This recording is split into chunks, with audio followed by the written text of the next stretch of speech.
Hello guys, இப்போது இங்கே first Murugan கோயில் போயிடுச்சு. அங்கே பூசாரி வெல்கம் பண்ணாங்க. உள்ளே போனால் சாமி பூஜை பண்ணிவிட்டு சவுக்கு மேலே வச்சு வெயிட் பண்ணி ஆசீர்வாதம் வச்சு நடக்க ஆரம்பிச்சு ஒரு 20 மினிட்ஸ் ஆகுது. ஓரளவு ஓகேவாக தான் இருக்குது.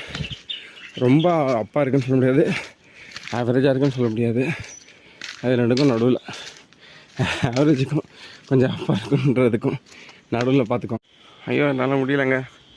நான் நடக்க ஆரம்பிச்சு ஒரு 2 மணி நேரம் ஆகுது, 2 மணி நேரம் ஆகுது. நான் முதல் சொன்ன வெரி பிகினிங்கில் ரொம்ப ஸ்டீப்பாகவும் இல்லை, ஆவரேஜாகவும் இல்லை, இன்பிட்வீன் இருக்குன்ட்டு. ஆனால் அந்த படி ஒரு 400 படி ஏறினதுக்கப்புறம் தான் தெரியுது எல்லாமே ஸ்டீப்புன்ட்டு. இதெல்லாம் பார்த்தா எனக்கு கைஸ் இப்போ தான் கம்பி ஸ்டார்ட் ஆகியிருக்கு. நான் ஸ்டார்ட் பண்ணி நியர்லி 2 hours and 45 minutes ஆகிடுச்சு.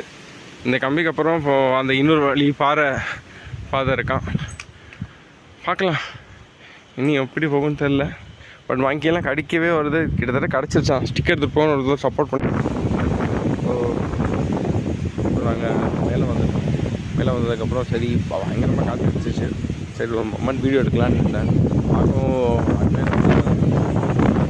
இருந்துச்சு. இங்கே வரதுக்கும் இந்த மொமெண்ட்ஸ் என்ஜாய் பண்ணுறதுக்கும் ரொம்ப ஒரு பாசிட்டிவ் வைப்ஸோட ஏதோ நம்ம சோல்லே கொஞ்சம் சந்தோஷப்பட்ட மாதிரி ஃபீல் ஆச்சு. அவ்வளோ நல்லா ஃபீல் ஆச்சு. அப்படியே எல்லாரையும் சுற்றி இங்கே யாரும் வந்திருக்காங்க. கூட்டம் மேலே இல்லை, அங்கிறது மேலே ஏற தெரியுது. கூட்டம் வந்துச்சு. அவ்வளோ ஈஸிலாம் ஒன்றும் இல்லை. பாருங்கள், இங்கே ஒவ்வொரு ஆங்கிள் ஒவ்வொரு உச்சியை சேஃப்டி மாதிரிலாம் பயமாக இருக்குது எனக்கு. லைஃபே மேல் இருக்கார், முருகன் இருக்கார், எல்லாம் சாமி தொண்டை இருக்காங்க. அதெல்லாம் நான் வச்சுட்டு நம்பிக்கையோட ஃபோன் பண்ண மாட்டேன். கண்டிப்பாக